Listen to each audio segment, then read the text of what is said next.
Welcome on a Wednesday night to Generation Movies. My name is JW Colwell. I am so glad and happy to be here, and as always, I am joined by my co-host and film critic extraordinaire, Rich Drees of Film Buff Online. Rich, how you doing tonight? I'm doing great, JW. It's been a crazy couple of days. You've had Doing a what I busy love doing, week. though. You've Doing what seen I love movies? doing, man. Seeing Yeah, you've movies, seen writing movies. about movies, Right, you've seen movies you making can't talk movies. about. You're making Yeah. movies. You've seen movies you Mhm. can't talk about too. You can't talk about. We just You've seen we just premiered the trailer for 8 for years the with movie my Gilda. good friend Natasha Bogutsky, who's also my podcasting partner on the Big Picture podcast, that she directed and I produced for her. You can find that on Facebook at Cineverus, Pictures, Cineverus. The film's called 8 Years with Gilda, and the trailer's kind of self-explanatory about what it's about. So It's bleak. that's how I It hope looks you're bleak. going to see it. It's really well shot and well cut up, and um, looks like dire consequences for a marriage. But anyway, um, tonight's not dire consequences for a marriage. Although I do want to begin the show. We had the passing of a bit of a legend today. We're film historians. We're people that love movies. Wolfgang Peterson passing today is a big deal. Why, Rich? Um, if only for Das Boot, I would say, his place in cinema history is kind of cemented. It's one of the cornerstones of war movies, of submarine movies. It's just fantastic. Whether you're looking at the condensed theatrical film version or the original TV miniseries version of this story that he did, they're both fantastic and well worth your time. But my gosh, he did so many other things. We've got Neverending Story. I was going to say the three that I immediately tie to Wolfgang Peterson. Neverending Story. We're an '80s movie podcast, so we're going to eventually talk about the Neverending Story. But that movie Mm-hmm. scarred people. It's a great kids movie for the '80s, but kids movies in the '80s were they were psychiatry experiments. And then the other two, I would say the interesting side is that he coaxed some of the best performances out of aging action stars I've ever seen. In the Line of Fire and Air Force One are two of the very best political slash action slash Harrison Ford slash Clint Eastwood movies. They're two of the very best of their genre, and he was able to coax it out of them, dragging and kicking and screaming of not being the icons they normally were, and also incorporating the icons they normally were. So he's a I great have a director. feeling. Yeah, I was gonna say I have a feeling at some point, once we're finished with the summer of '82, and we do a couple of other themed seasons or arcs of films, we are gonna wind up hitting the summer of 1984, and we're gonna have a lot to say and discuss and reminisce about Neverending Story, because that's one of those films that's just seminal Everybody's for seen it. Everybody's childhood showing their fans. kids. Everybody can hum the song. Since and it's a Stranger Things thing, so it's one of those things where it's incorporated pop culture, so everybody knows it now. So we're definitely going to do that. We have a guest. Hi, Daniela. How you doing tonight? Hey. Good And evening, then Danielle. good evening. Welcome. Everybody's happy. There's plenty of room tonight. But so one of the things we always talk about before we start the show, if you like the content, subscribe to the the Indie Escape channel, our YouTube channel, the Indie Escape Network. We got a lot of stuff going on. We got a lot of great young guys, not young, but they're younger than Rich and I. Young guys that are up A and lot of coming. people. They do shows, and they have a lot of good things going on. We have a couple of big things coming up this week that we'll touch base with later. So please stay around for that. We're going to talk about one of our new hosts has a big to do tomorrow night on the network. And then also Facebook, Indie Escape Network on the Facebook page. By all means, Indie Escape. So where creators unite. Tonight we're not going to talk about a too creative film, Rich, but it's fun and it's a mess and it's got people hamming up roles and it's Oh, just a glorious '80s cable staple is the way I would put it. Right? I mean, it's Yeah. And now I haven't watched this movie in about 30 years, since around the time that I discovered that my TV did get more than just HBO and TBS. I could turn the channel and there were other things to there are watch. other channels. Yes, and they weren't showing. Do you know what TBS stands for? The Beastmaster channel, the Beastmaster Station. The Beastmaster Station. And that's the funny thing about this movie. This movie, in like the box office, we'll get to the box office, but it isn't great, and it becomes in 80. I would say 83. It had to be 83 because it played in theaters for 1,000 days. Holy crap. Yeah, it's crazy. I was reading the numbers, going, what? But we'll talk about that later. But this is the movie we're going to talk about tonight. It is, if you were saying, what do you like? I like cheese. What kind of cheese do you like? It is Velveeta, the block cheese your grandma had in her pantry, and in her fridge sometimes, because it didn't always have to be refrigerated, which creeped the hell out of me. I was like, why doesn't that have to be refrigerated? That's because she's like, because it's a cheese product. Okay. And that's because that's the answer grandmas gave in the 80s. It's a product. That's fine. But this movie, so it's weird. It comes on the heels of Conan.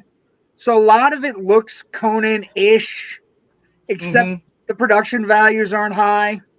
But it wears its heart on its sleeve.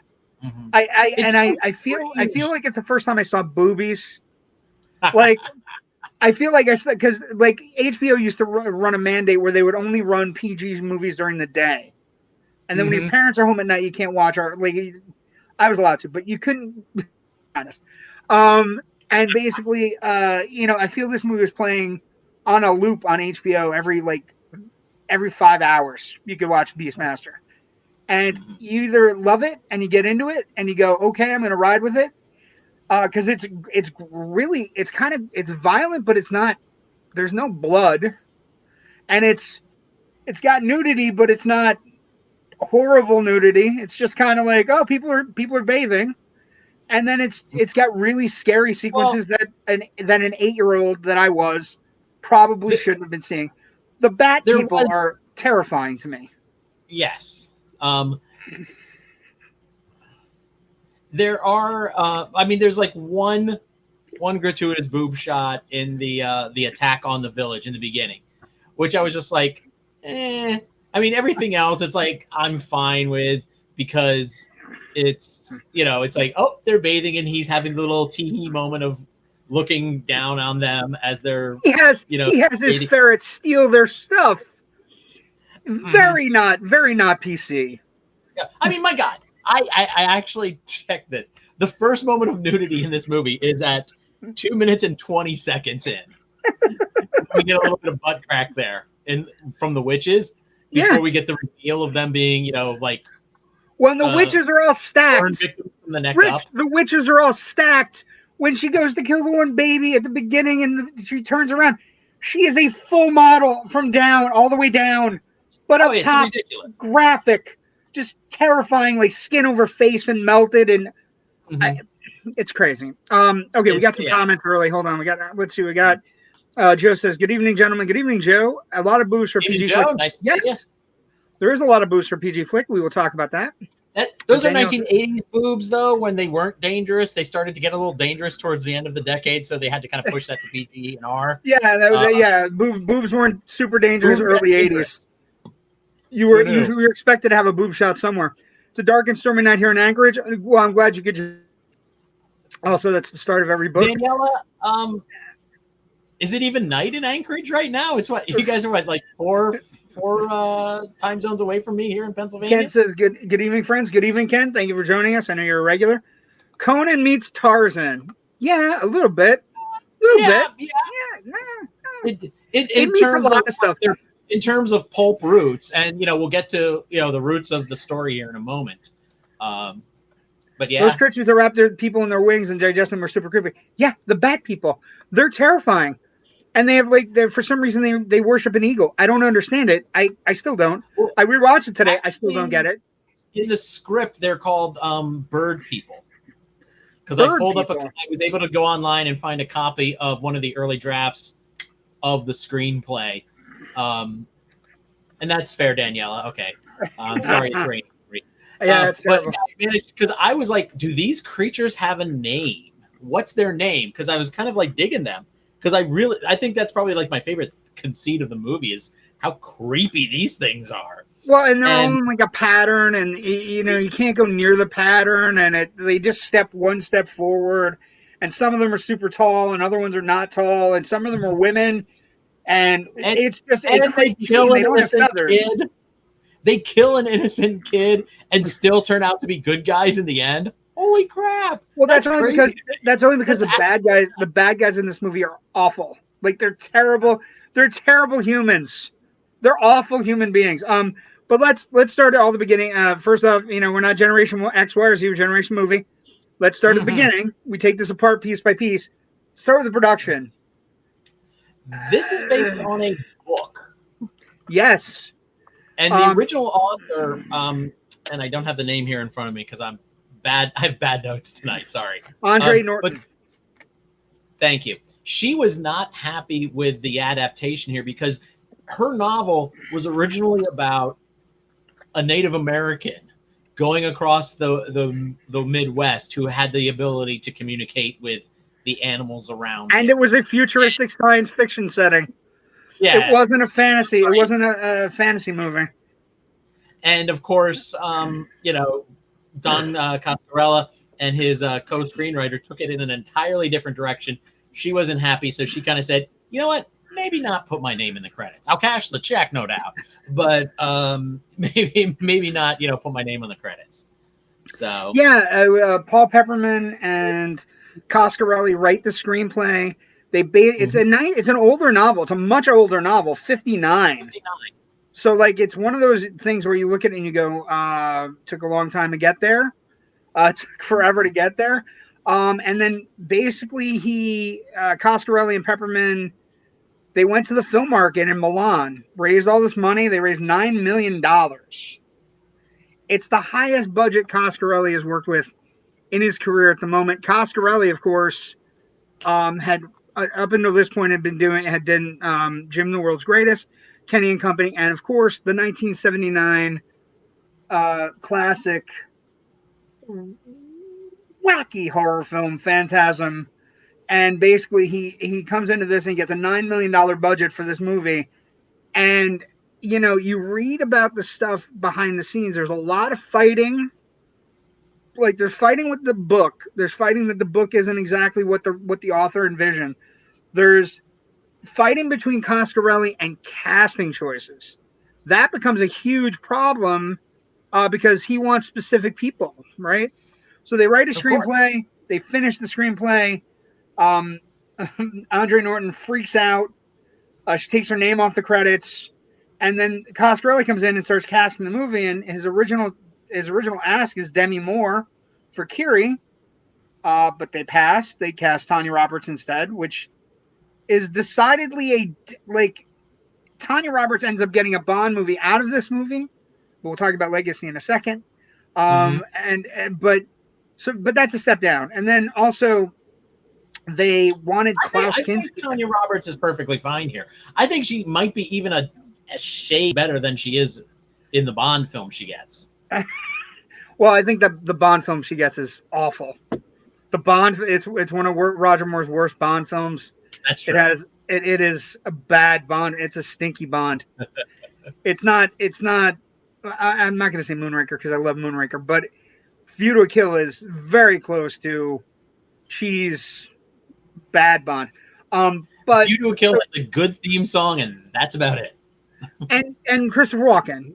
It has Christopher Walken, but he's terrible. And it also has Grace Jones, who's always fun but not good. So we'll talk more about that. But yeah, and there's an interesting connection between Grace Jones and this movie too. That we'll get to. We'll get it. And he also wants Klaus Kinski, but they won't come up with the dough to get Klaus Kinski to play the villain Max is the way it's pronounced in the film. Max. It's Max with the two Max.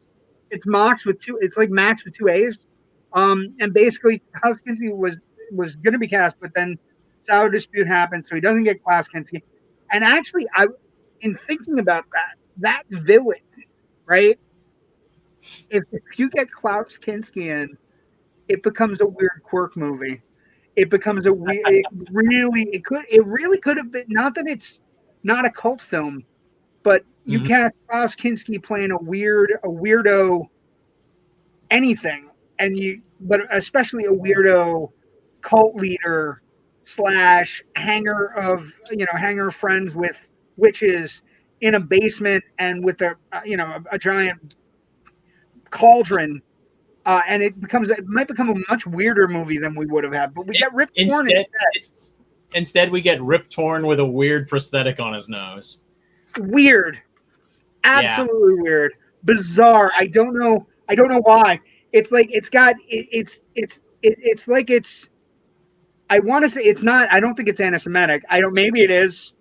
Maybe there's something I'm missing there. But it wasn't just me being overly sensitive when I saw this. When I was watching it this afternoon, that like one of his first shots is that profile, and it's really big. And I'm like, oh, I don't know about that at all.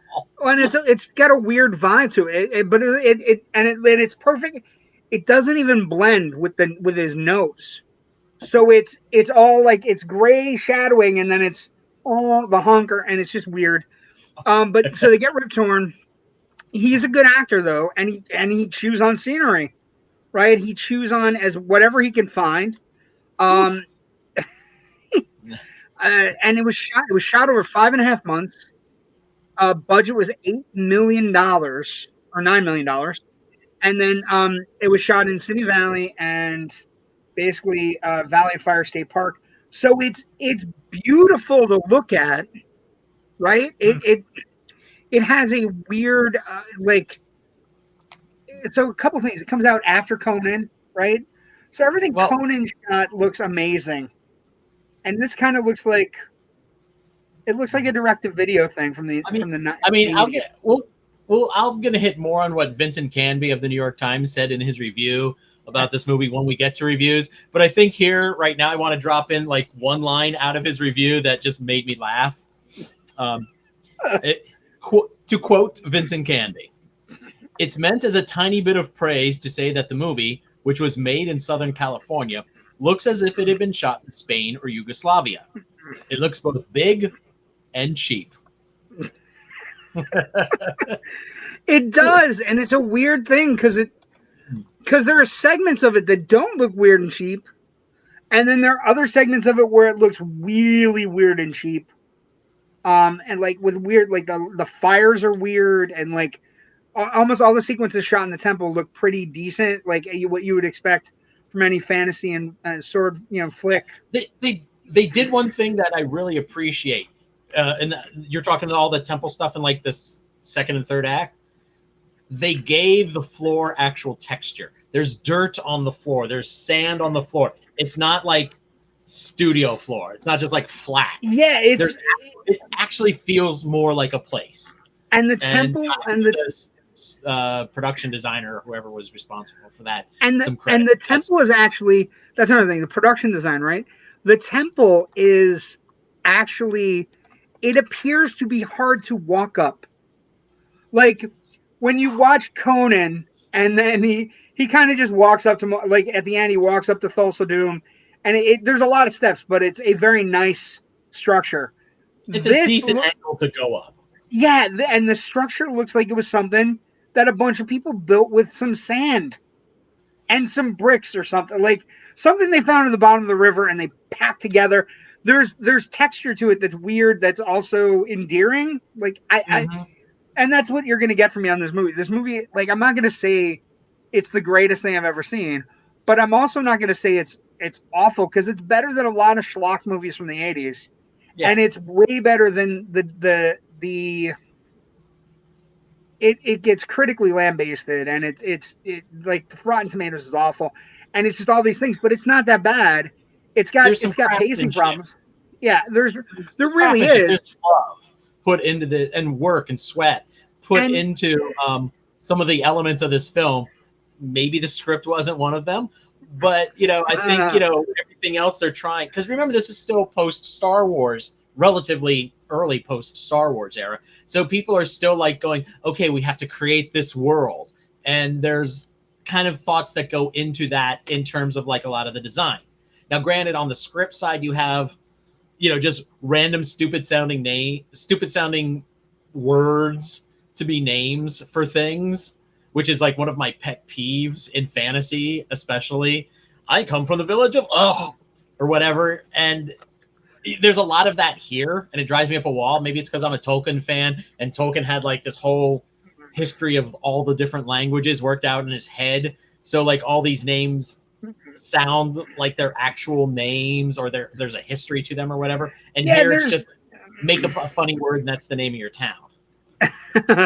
And also like one of the things that you have to talk about when you're talking about this movie, the sheer volume of animal actors in the film.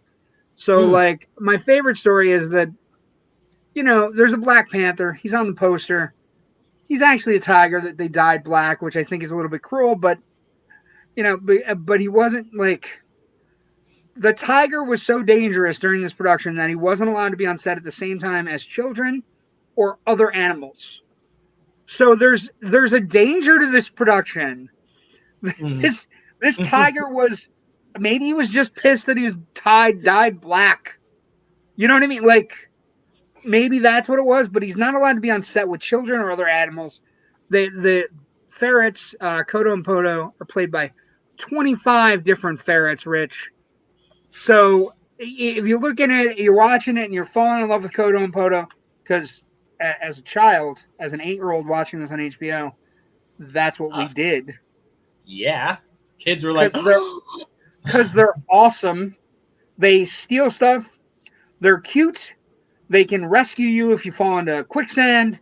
They are the ultimate, like, they are right out of like a Saturday morning cartoon animal banter. And then there's other stuff, like the whole concept that, and again, I think we'll talk about it later when we get to Legacy, because I think there's one Legacy I'm going to tie where people are going to go, how are you tying this to that? Well, it's a pretty big tie. But the production goes well. It gets out there, gets done. They're working hard. Marc Singer, and like, so he looks the role. He looks like he's trained. It has, I think it's really funny. It has the exact same sword thing with Schwarzenegger. Like, I don't know if they were like what was going on in their set. I don't know, Bob. This is what was going on in their set. Okay, did he like stand up and swing his sword in all different directions? Yes, we're gonna copy that. Awesome. Like it has very similar sequences where they're training with their sword, and also the sword. The sword looks unique and distinctive, and I think when you're making an '80s fantasy movie, you have to have that. Like it has to look cool in some way, so that when you're watching it, you can distinguish the swords from another. Like a lot of times we don't do that in our fantasy movies. Like a sword is a sword is a sword. But I like it when you go out of your way when somebody's sword is specific. You know what I mean? And his sword is it's got like a curved blade, so it's got like a scimitar kind of feel to it, but it's on a full-on longsword. So it looks unique. It looks well crafted. You know what I mean? Like, so the production stuff, I'm happy with it. It looks good for California. And like Canby said, it looks like it's Spain, which is a compliment if you really want to pull it, because they're not doing anything out of the ordinary. They're just going up into the woods. Yeah. While we're talking about this whole, the similarities between Conan, I was like, I would kind of dug into that a little bit, and that's where I saw like the first draft of the screenplay Coscarelli wrote back in 1980. I hadn't had a chance to like really read it. I kind of skimmed it. Most of the elements are pretty much in place already. So I don't know if maybe he had gotten a hold of a copy of Milius's Conan script, which could have been floating around Hollywood at the time, and that kind of inspired him as he was adapting this novel. I know maybe it was just we were both shooting around the same time. Remember too that we talked about this way back on our very first episode. Conan was originally being, looked at as a release for later on in December, and then they moved it. Well, how pissed are the Beastmaster folks? Why are you moving that? Leave it in December. We're going to be first. Yeah, but totally. I think I also think it's one of those rare combinations where, Hollywood has them all the time, where they have these things that are in production that are, for whatever reason, it becomes the 2 volcano summer, or like they just happen. Deep Impact Armageddon. Yes, and one of them is considered. Well, actually, they're both kind of. Anyway, let's not talk about Deep Impact or Armageddon, because I hate them both. Anyway, wow. Yeah, it was brutal. Armageddon's so loud, and Deep Impact is so over dramatic. And also, I don't. There are very few films I appreciate, and this is a quote from Friends that I have apparently made after. The acting stylings of Tia Leone is not something I am in big on, and she's all over Deep Impact. Anyway, I digress. So movie comes out, and we get to the box office. Now, this is where it gets interesting, right? This movie survives traveling around theaters and going wherever for 1,091 days is what I saw when I was doing research. It lasts forever. And it goes on and on and on and on. And it's one of those things where you look at it and you go, well, maybe it just traveled to all the smaller theaters or second run theaters, because it plays for 1,000 weeks, 1,000 days, 1,091 days. And it doesn't make a lot of money, Rich. It grosses $2 million in its opening weekend. It's in 1,013 theaters. The widest release, it's in release not for 1,000 days. It's in release for 19 weeks. Sorry. And then the widest release it ever gets is 1,061 theaters. It grosses $2 million on its opening weekend on August 20th, 1982. So we're almost spot on for the 40th anniversary of the Beastmaster. Oh yeah, yeah. And then it just kind of chugs and chugs and chugs, and it eventually grosses $56,528 from Box Office Mojo. So it doesn't do great, right? It doesn't spark joy for the studio heads that made it.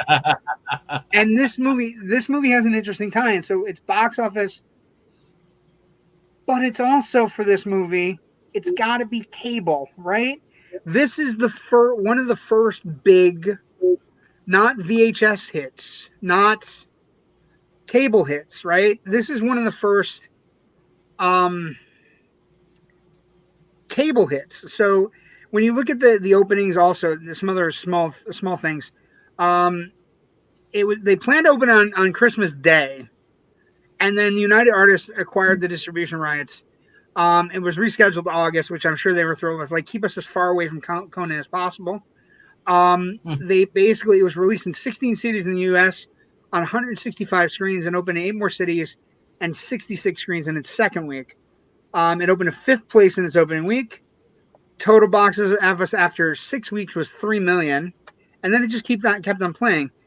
Where it gets all its buzz as a box office film and as a cult phenomenon is HBO, TBS, and TNT. So much so that Dennis Miller called HBO when he was insulting HBO or upset with HBO over a show or whatever. His quote is, HBO stood for "Hey, Beastmaster's on." And then CBS gets a similar joke, the Beastmaster Station. And then the program director, this is interesting, program director for TNT claimed it was second only to Gone with the Wind as the most popular movie to air on the network, and attributed its success to, it's got mythological appeal, it's more serious than the Conan movies. I would definitely disagree with that. At least for the first Conan movie. I think the first Conan Well, movie first Conan is pretty mythological. It's pretty amazing.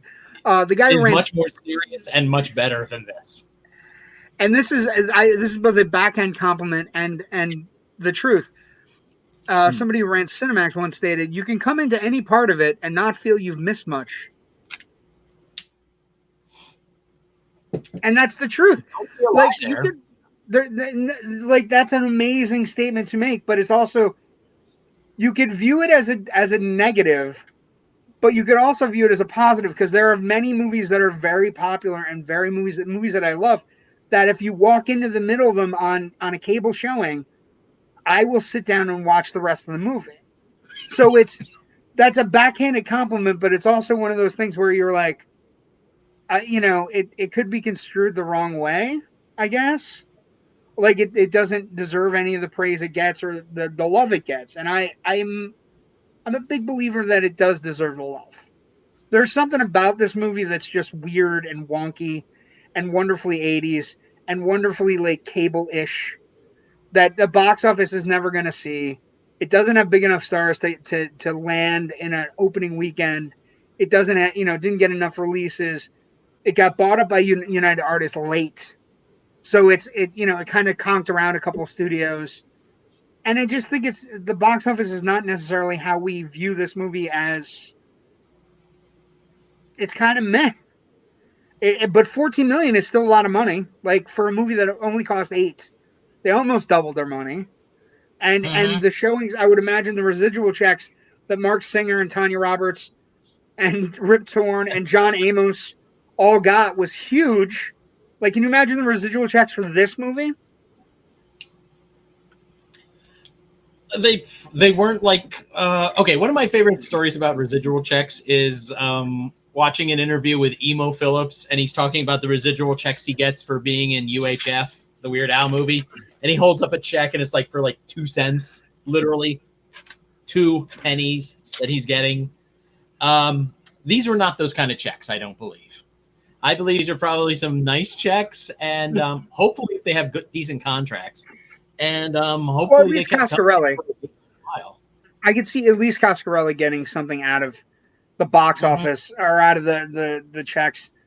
But it opens and as we get into opening, let's see what Ken has something to say.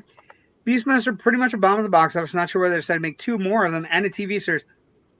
As we're talking about, Ken, the reason they make 2 more of them and the reason that they later make a TV series, that is actually a real serious attempt that we're going to get to. You're jumping the gun on us legacy-wise, Ken. I see you trying to steal our jobs. I got you.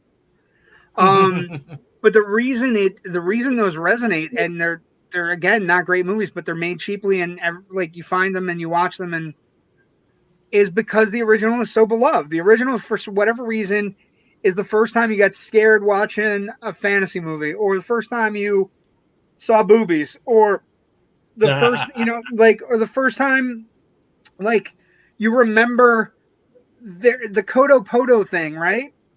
Like, you can't tell me that in some place in the Simpsons' minds, Kang and Kodos has nothing to do with the Beastmaster. I would say it probably does. But that's the thing, Ken. Dirty liar. I don't. Who knows? Who knows? That'd be a great question to ask Matt Groening. But what I would say is, I think it's not necessarily the box office or what we're going to talk about next. The critical response then and now, where Beastmaster is. I was gonna say, you talked about how this movie scares the hell out of kids. It's because it's technically it's a fantasy film, but Coscarelli's really working his horror muscles there as well. Because it's terrifying. The attack, the bear attack at the beginning with the blood on the bear snout. No, even before that, when the guy just gets pulled into the trees, kind of comes back out, screams, and gets pulled back in. That's freaking terrifying. I was expecting like some kind of really weird fantasy monster. Nope, just a bear. But still, just a bear. Just a bear. But still, it was frightening as hell. I was sitting there watching it going, "Oh my god, I forgot about this. This is the the bear, the witches, child sacrifice. Like the first 10 minutes has people just getting thrown into the fire, like little Later, kids. the child sacrifice later on in the movie when the eagle comes in, which is utterly ridiculous for its own reasons. And there's like one or two sequences like where they're running around in the thing and people are coming at them in the temple. There's a couple of like quick edits in there that really felt like that's more of a horror movie edit than it is a fantasy action adventure movie kind of an edit, pace and rhythm. Yeah, he never gets away from that. He never gets away from his core. Like if you're walking through a room and you look down and there are green eyes staring up at you and people are reaching for you from the bottom of whatever, and you have to kind of crawl your way across the ceiling, that's terrifying. Witches who give out rings that have eyes in them is terrifying. There's, Rip Torn with his jewelry in this movie. And, we didn't talk about the production design is actually kind of cool. Like the logistical, it may look cheap, but the stuff that people wearing, loincloths, craziness, everybody's freezing on sets, right? But they all are involved and are into it. And even when you're watching like the last sequence where you're watching the last fight, which is a tar fight, a fire and tar fight, which is just what? With the tar being lit on fire, you can see if you watch really closely, Marc Singer when he breathes, there is cold air, like the warm air hitting the cold air. There is steam coming out of his mouth.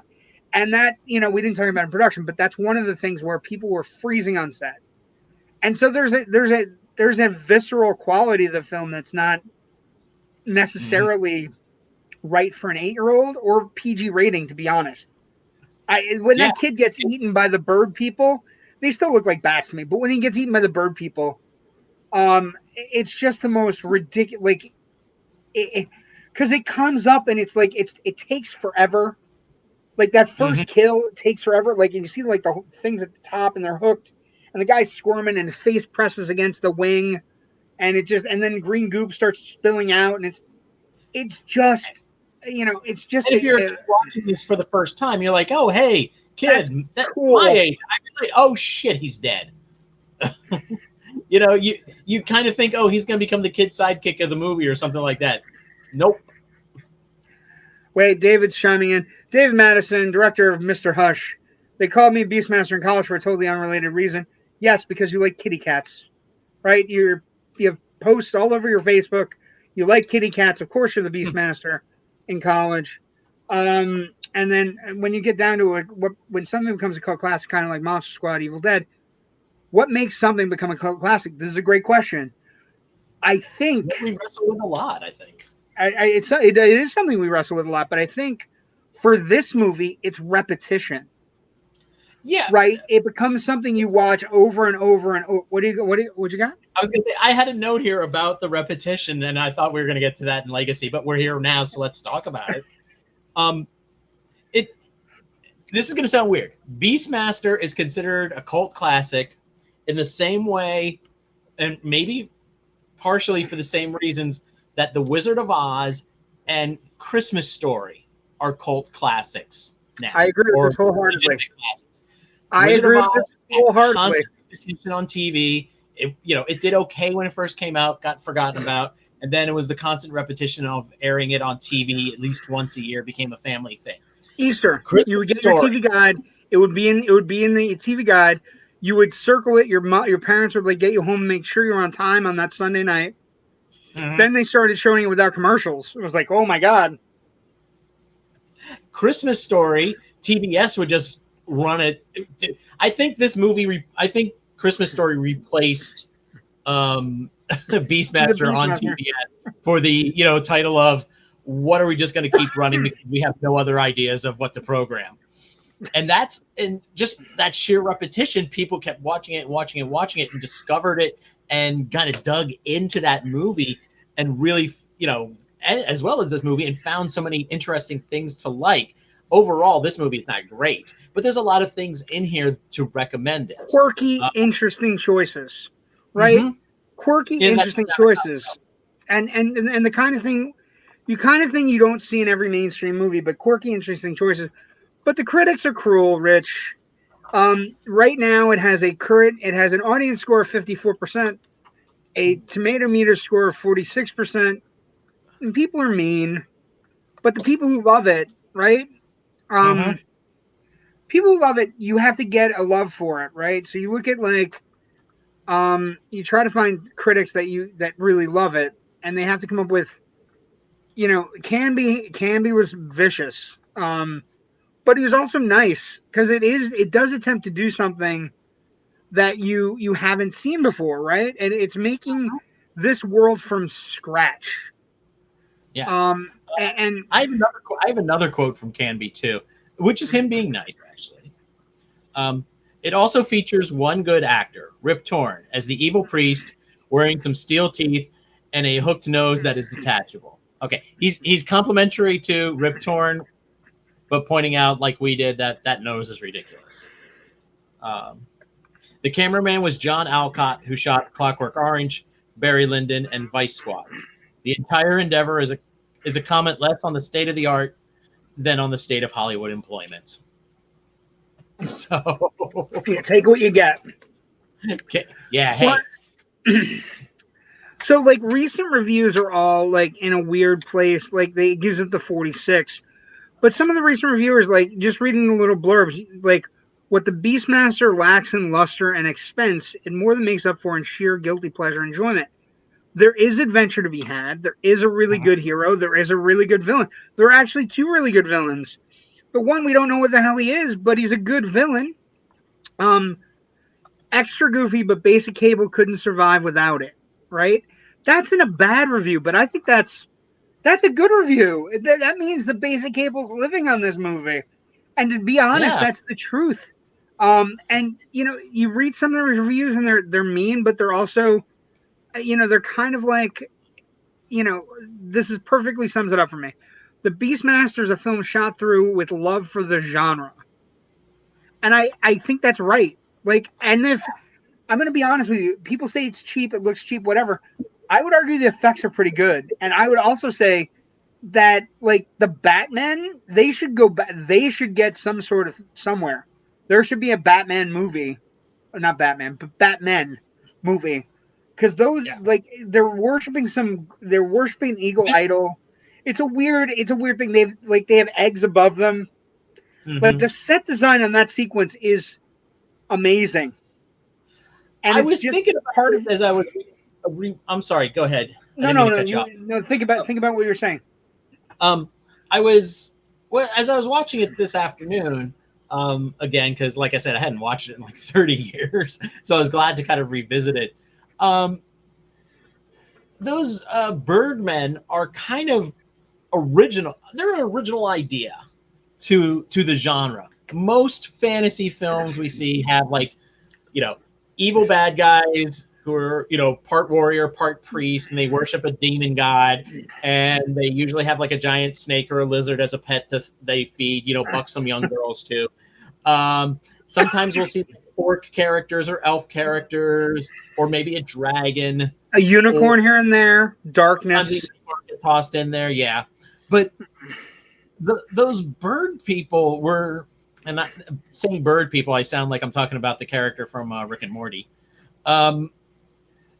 They're an original idea here. We don't see anything like this, because I was sitting there going, "This is just like a big, wild game of D&D. This is a D&D adventure." This is, and yes. There is a Dungeons and Dragons, at least, unless they've like added some creatures in the last 25 years since I last played the damn game. No, most of the creatures are the same, to be honest. But there's nothing like this. No, there's nothing like this. Totally original to this, and I love I've this never movie. run into anything like this. You're right. It is totally original. We had some comments.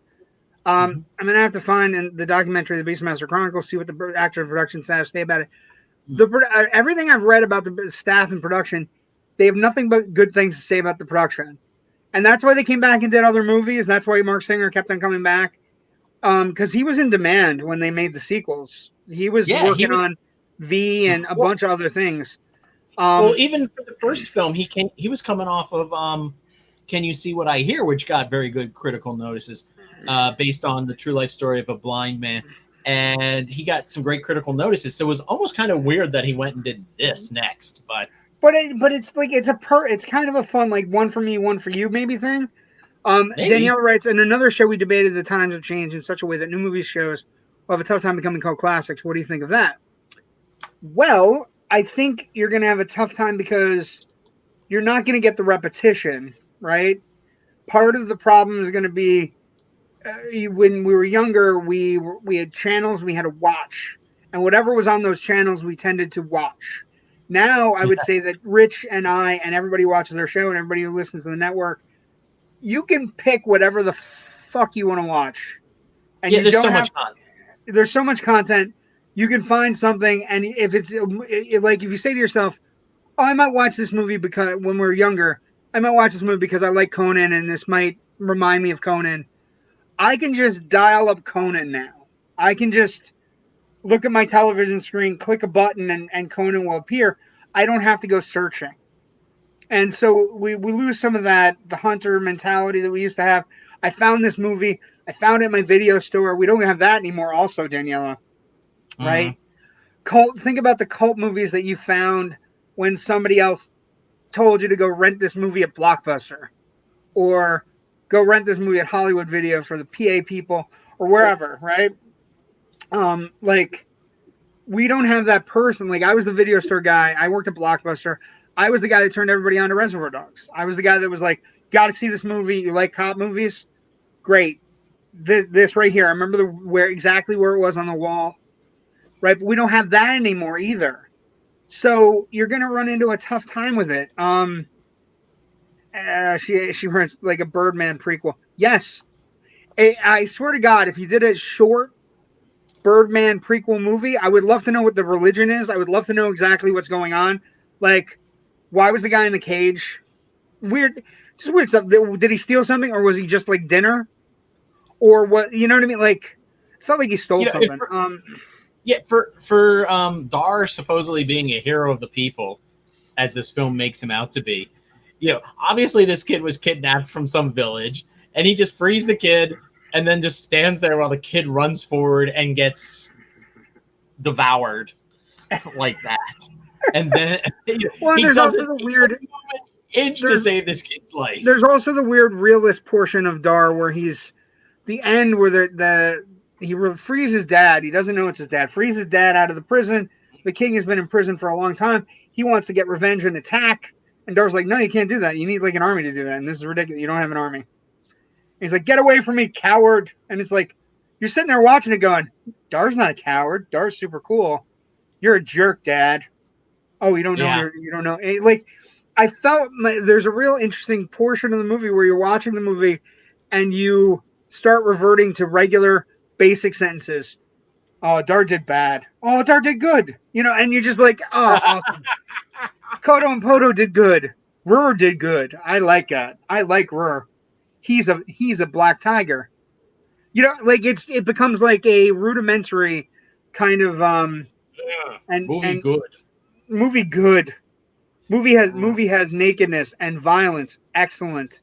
Shakespeare would be proud, maybe. Danielle, I wonder if new classics we'll be seeing with TV shows like Stranger Things, where a movie or song is played in the show and suddenly becomes popular again. That's a great point. Like there is a wonderful aspect of the show that we do, and this kind of ties in. We're going to jump to this now because we don't need any more people bad mouthing the Beastmaster. But part of what we do on our show, and part of what I'm so excited about our show is we're looking back at these older movies, and then I think most of people's favorite segment is how we tie legacies in, right? Or how we tie franchise viability. Now, the interesting thing here is if you said you wanted to do a Beastmaster reboot, say that 5 times fast, I think you might get some interest because it is prolific. When you look at everything that's sprouted from it, you look at it's got one sequel, Beastmaster Portal through the Portal of Time. It's got a third action film that was made for television. It's got Beastmaster 3, The Eye of Braxis. It's got and both sequels feature Marc Singer, right? It then becomes a television series, a syndicated television series like Hercules in '99, and they basically fooled around a little bit with the backstory, and they changed Dar. He's played by Daniel Goddard in the TV show, but it has other influences. Like, and here's the weird one I was going to tell you about. So there's a sequence where Dar is scrying, and he's watching the world through the eagle eyes, right? And you go, oh, well, nobody's done that recently. And then you look at Game of Thrones. Game of Thrones had several characters that could literally take a moment. They were vulnerable at the time they did it, kind of like Dar was when he's sitting at the fire and he's looking through everything, and John Amos is like looking at him and wondering whether or not he was a witch or not. But there are people in Game of Thrones that do the exact same thing. They can take over animals for a period of time, and then they get put back into their bodies. So it is something where there are pieces of Beastmaster in all of the things that come after it. It's weird that way, in the sense. I would also argue the gratuitous nudity is a little bit Game of Thrones-ish too. And you're right. I don't think they go into this that for a legacy. They don't necessarily look at the Tolkien of it. There's not a lot of, everything's kind of like ends with a K, a Nook, Kodo and Podo. You know what I mean? Like there's nothing Tolkien-esque to it, but I would argue that some of the production design, I bet you somebody copied some production design somewhere. Somebody on Peter Jackson's staff saw Beastmaster movies. Oh, I'm sure. But so the legacy is interesting. The viability is interesting. I think you could absolutely, positively start a reboot of this franchise. But do you do it with maybe a little bit more of a seriousness to your world building and to the screenplay? I mean, the screenplay itself is kind of serious, but it doesn't take itself too self-serious. No, it's having fun. Like there's a fun. Marc Singer is fun. There's a fun vibe to it. I think you could do it as a serious world building thing, but you don't want to get too serious. Like I feel like it's more like a. I would have said an HBO Max show, but since we're not going to get any cool things anymore from HBO Max, you have to jump. You have to jump to somebody else, because HBO Max is going to suck in about 6 months. It really is. It's not a joke. I know you and I have talked about it in other places, but what a fucking mess that is. And so I would say something like HBO Max, but Netflix maybe, or somewhere where somebody has seen it so much and they realize that they would at least they might get an over 45 guy dynamic. Maybe you make it maybe you upgrade the violence a little bit into a Conan level violence with actually showing. That was one thing about this production. There's not a single ounce of blood. There is very little blood in this movie. And even when he's doing the full on, because he does a couple where he cuts somebody in the middle and he pulls out and does the thing you do with a sword. And he just usually that would be where Schwarzenegger's flicking his blood off at people. And it's just not there. So maybe you make it there's wide shots of him on top of the temple running a sword entirely through somebody and pulling it back out, and it's dry as a bone. It's like you hit a pancreas or something. I don't know. I don't know. I could see taking out the nudity of this from this and just turning it into, I don't want to say a children's fantasy thing, because that implies a certain level of cheesiness and dumbing down of the material.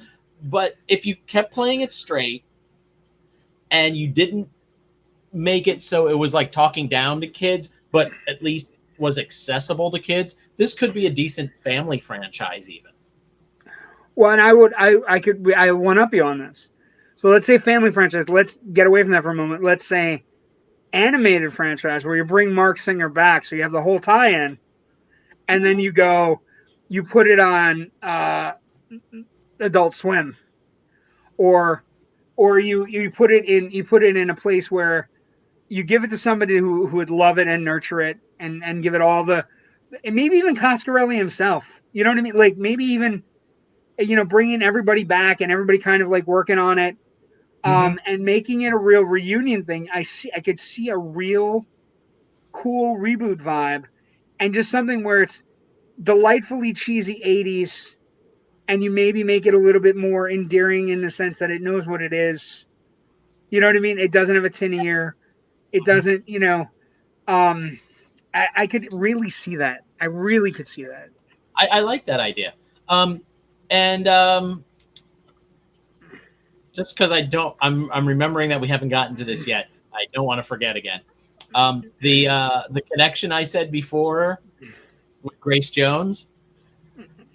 After this movie came out, producer Dino De Laurentiis saw it, loved it, and approached Don Coscarelli about possibly directing Conan the Destroyer with Grace he should Jones. have done that. He should have done that. He didn't want to. I know, but he should have taken that, because Conan the Destroyer is awful. Yes, he would. He probably would have asked for a shit ton of rewrites on the script, and maybe he. But did, he would have given it an edge.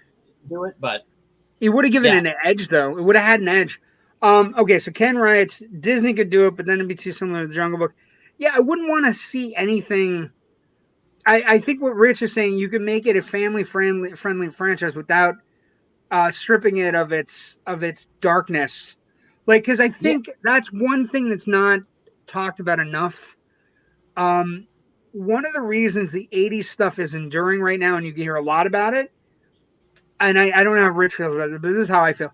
When you watch an 80s thing, there's a very no gloves approach. It's very much bare hand boxing, where kids, got dropped into the Monster Squad, or dropped into Neverending Story, or dropped into this.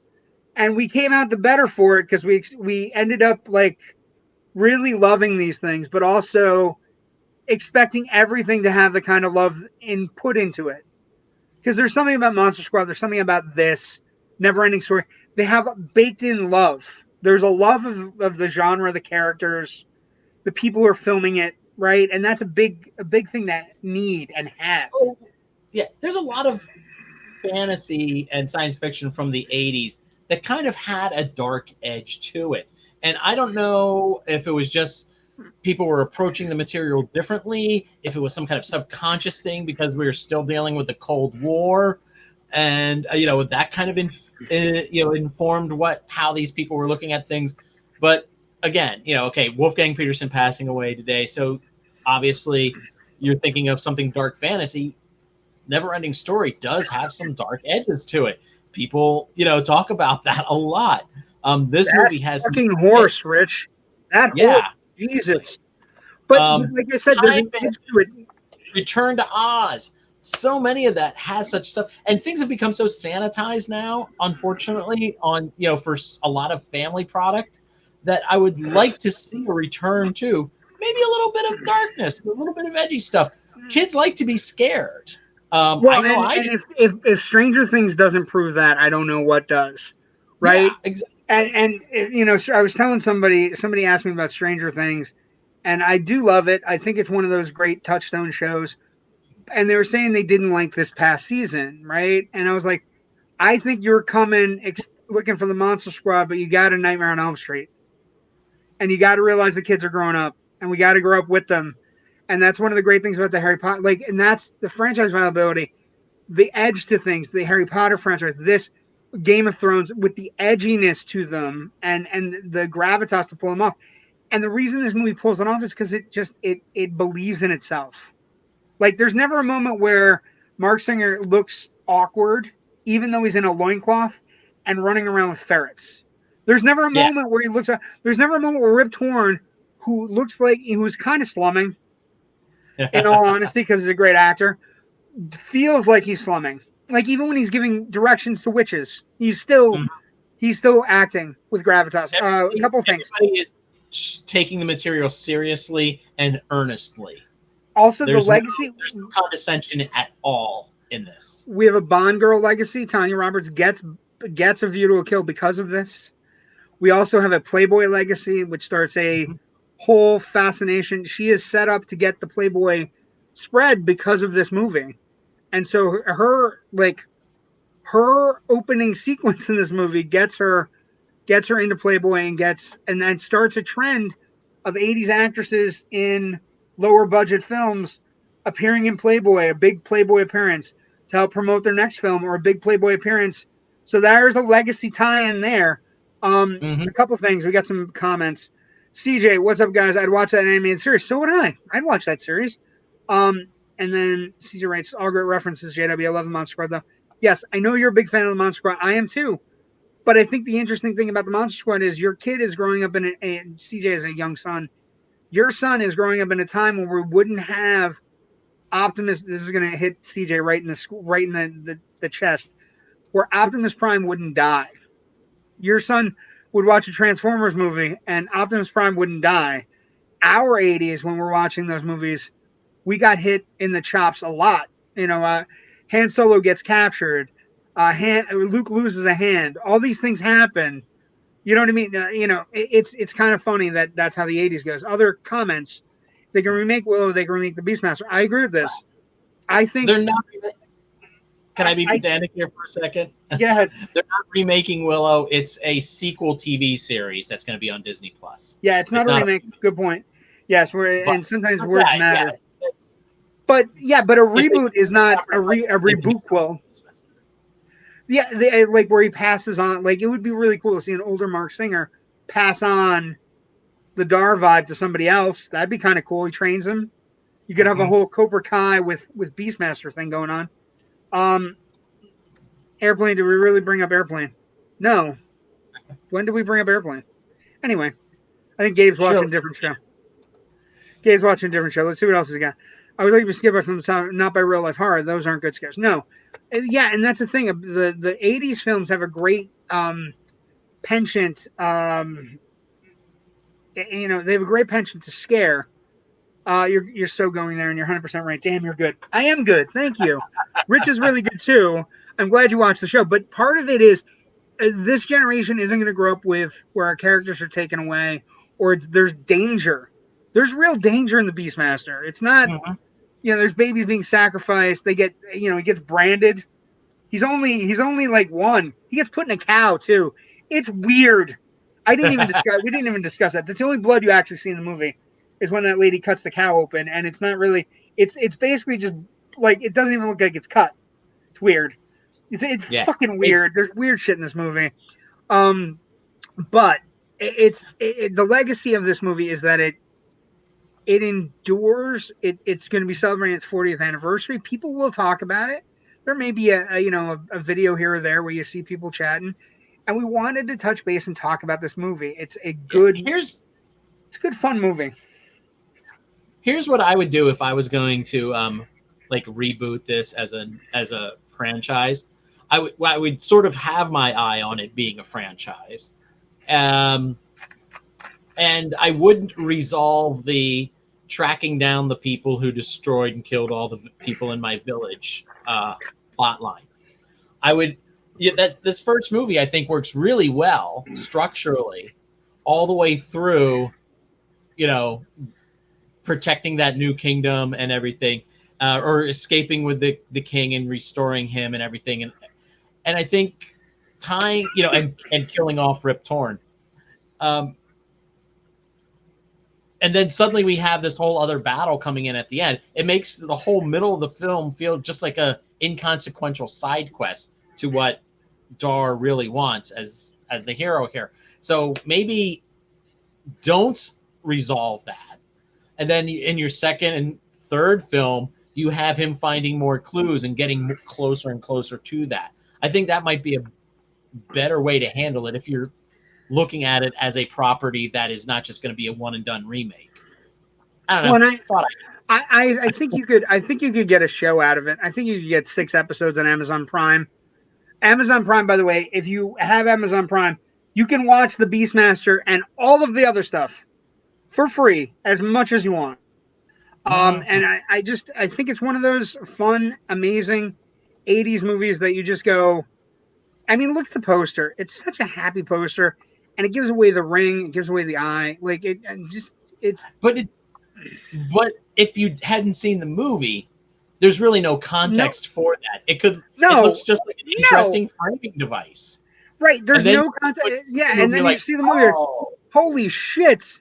You know what I mean? And then, and it's just a fun, it is, and he's cool. There's something about the movie that it's cool and fun. And we love it. We love cool, fun things. Now, speaking of cool, fun things, I do want to give a couple previews for a couple things that are coming up on the network, and then we'll get to you and I where people can find us. But all that. Tim Millican is jumping into the hosting waters with us tomorrow night, Thursday, August 18th, 10 p.m. He has a cast and crew Q&A with a film called The Jitters, which is this groovy vampire flick. And he's got all these people coming on. He found them, and it's a film he really loves. And Tim's joining the network. He's going to have a bunch of other things going on. And then Tim is also he's double duty this week. He's going to be on Brandon's show on Friday night. So Tim's putting a lot in this week. Where he'll do live with Brandon on Industry Outlaws United, which is Brandon's great show. And we want to make sure we talk a little bit about them. But Tim having an entire cast of this vampire movie, The Jitters, which I'm gonna be honest here. I've never seen, Rich. I've never seen The Jitters. I was hearing about that it's like a wild and wacky 80s Japanese vampire flick.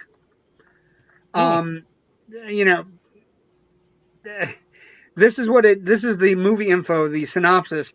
A shopkeeper's daughter, played by Marilyn Yukuda, her boyfriend Sal Viviano, and two magicians face-hopping zombies in Chinatown.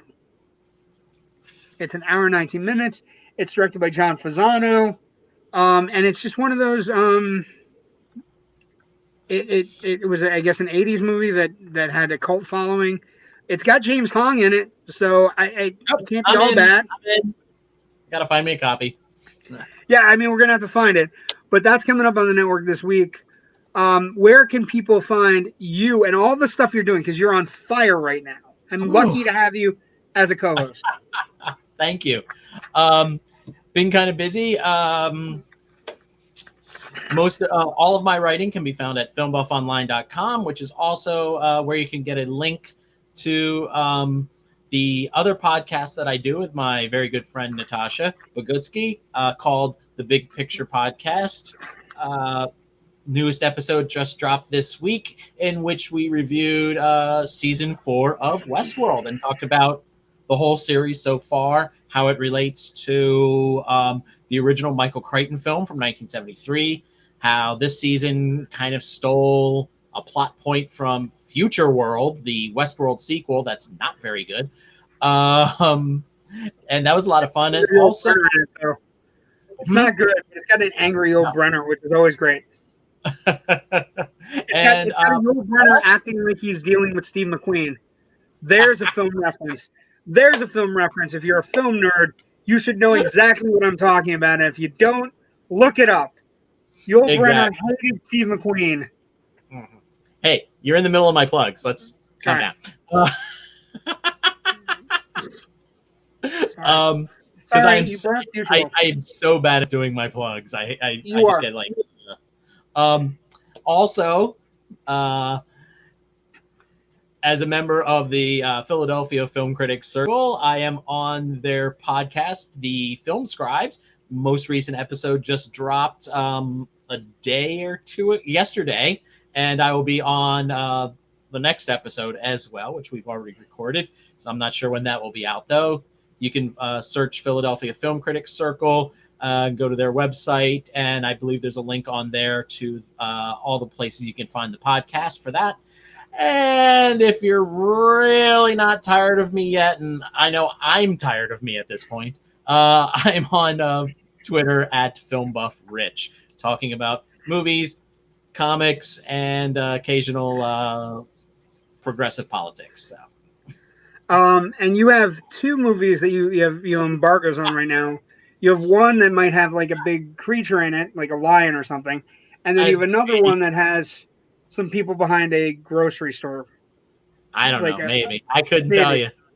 They Couldn't might. tell you. They may or Don't may get me not in trouble be here. at Do work. not get me in trouble Yeah, here. I'm not getting in any trouble, but somebody might have already seen it. Damn him. Anyway, I can be found at Twitter at JWPA Movie Guy. I can be found on Facebook at JW the Movie Guy.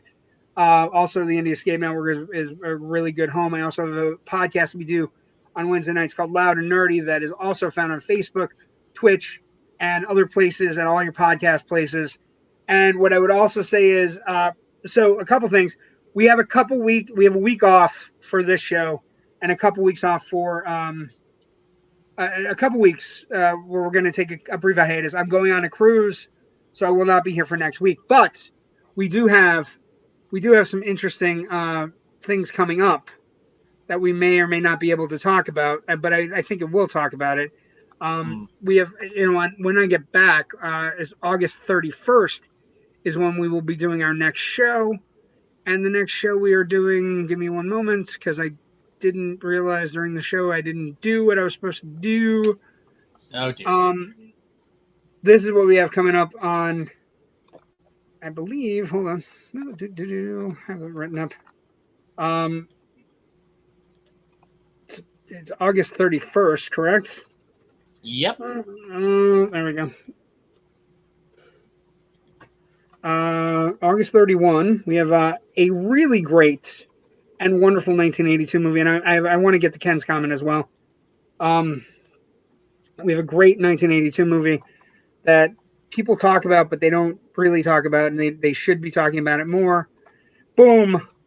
We will be doing the amazing Ron Howard comedy Night Shift with Henry Winkler, a very young Michael Keaton, Shelley Long, and one of the coolest morgue as prostitute haven films ever made. And that's on August 31st. If you ever watched, out of all the movies they've made about prostitution rings being run out of city morgues, Night Shift is, of course, the Citizen Kane of these films. Yes, but it's a really sweet movie. Like it's got a weird. There's not a lot of nudity for a prostitute movie. There's also, it's got a weird heart to it that is really sweet.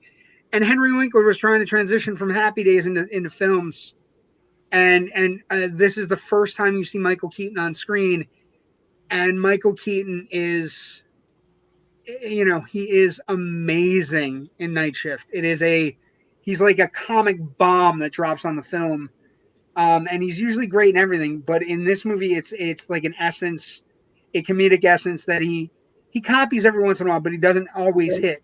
You know what I mean? But it's a great movie. That's coming up on August 31st when we get back. Let's see. So a couple things. CJ writes, too many of us 80s babies grew up that acting as the Beastmaster. We're going to talk to animals so bad. I think everybody did. I think during the movie I was like thinking that'd be super, super cool. I hope you guys are done with 1982 so you can do Time Bandits. No, we got some stuff coming up from 82, but Time Bandits could be in the offing. We could go back in time to 1981. Or just decide to pick movies. We have a lot of ideas for, I guess, our second season after we finish off summer of 82, but I think we still have at least about 4 to 5 more movies we want to hit for and there's some winter 82 movies that we have to hit before we get out of 82. Yeah, we might do some winter 82. We might throw a little something in between there. We don't know yet. Yeah, we might have something that might be newsworthy, but we can't really talk about it, but something newsworthy for the showing. I think it's let's see, it's the second week of August, or second week of September, I should say. Right? There's a movie opening or something. Something's going on. Maybe that our entire network has been talking about, and we might be able to do something between screenings. But yeah, Ken, I do relish the time to talk about Time Bandits. It's one of my all-time favorite films. It's a movie that made me a Terry Gilliam fan for life. I didn't know it at the time, but it cemented that deal fairly easily. So many cool sequences in that movie. That's a great movie. Thank you for Ken. At some point, we might ask people what movie they want us to do. If you feel we're good at this, we'll do a viewer's choice. We'll do a viewer's choice. We'll get a vote. Or something like that. Sounds like Robo Vampire. I don't know where Robo Vampire is either. Wow. Joe tells us the Jitters is on YouTube, so you can check it out before Tim's big show tomorrow night. CJ, good one, Rich. Follow that man, people. Yes, everybody should follow Rich Drees. Let's see. I can fill in. I doubt I would keep up with Rich, but I'd love to pick his brain. Well, I don't want anybody stealing my job, CJ. Get out of here. You're too talented and you're young. I'll be there. I love Night Shift. Night Shift is a great movie, and the Time Bandits would be so rad. I agree with all of that. And we relish it. Where Rich and I are very active working on what we're going to work on next. Summer of '82 is something I came to Rich when we pitched this show, and also when I talked to Joe about the show. I grew up in a movie theater in the summer of '82. So for me, 8-year-old me, going back and revisiting all these movies and being able to tell stories, being able to talk about why these movies are important, why they continue to be important, why they weren't viewed as important when they came out, is super important to me. But there is definitely a place for us to pick specific genres, specific directors, specific actors. Anything you could come up with, we can. I think Rich and I could handle. Yeah, and we can make as a season of stuff. Season and focus only on that for the season. And Rich has so many great ideas. I have ideas. I would love to do kind of like, let's go through like 6 or 8 of the seminal Hong Kong action films, starting with Shaw Brothers stuff like 36 Chamber of Shaolin, through early Bruce Lee, and then early Jackie Chan, Jet Li, Sammo Hung, people like that. I think that'd be a lot of fun. It would be, and I think it's something. I feel like the two of us, once we get going, we could talk about just about anything, and that's why I'm going to stop us now because we could get going. Ken writes a couple things, and then we're out. I was 14 in '82, so I got to see a lot of movies. Great. My dad ran a movie theater in '82, so I also got to see a lot of movies. And then Ken brought the fire tonight. He's got good taste. Yeah, Ken's tough though. You got to be careful. Ken will sucker you in like you really love something, and then he'll hit you. Like, it's not that great. Ken's done it a couple times to us, where he's like, "Oh, it's not that great. Shut up!" And boom, he hits us. But thank you for joining us tonight. We'll see everybody in 2 weeks. I'll be on a boat, and we'll see everybody in 2 weeks for Night Shift. Thank you for. It'll be a big boat. Thank you for joining.